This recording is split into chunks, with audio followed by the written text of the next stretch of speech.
అత్త వాళ్ళు పెళ్ళికి ముందు పెద్దలకు చేసుకుంటాం అంటే అందరం కలిసి వెళ్ళాం. ఇక్కడ మార్నింగ్ అన్ని ప్రిపరేషన్స్ అవుతున్నాయి, అంటే నైవేద్యం కోసం అప్పాలు, వడ, ఇంకా అన్నీ బజ్జీయాలి.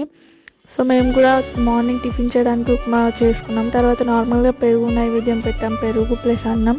అందరం బొట్టు పెట్టేసుకొని తర్వాత ఒకరం వెళ్ళి కళ్ళు ఇంకా వాటర్ పోసి మొక్కుతారు కదా పెద్దలకంటే, అలా అందరం 1 by 1 వెళ్ళి మొక్కామన్నమాట. అందరం మొక్కడం అయిపోయాక ఇంకా బయట నుండి మేకను తీసుకొచ్చి మేకకి కాళ్ళకి పసుపు కుంకుమ అండ్ ఫేస్ పైన పసుపు కుంకుమ పెట్టేసి అది మేక జల్ది ఇచ్చేదాకా వెయిట్ చేసి ఇచ్చాక ఇంకా మేకని కట్ చేసాము. అంతే గాయ్స్, ఈ వీడియో మీకు నచ్చితే please like, share, comment and subscribe to my channel.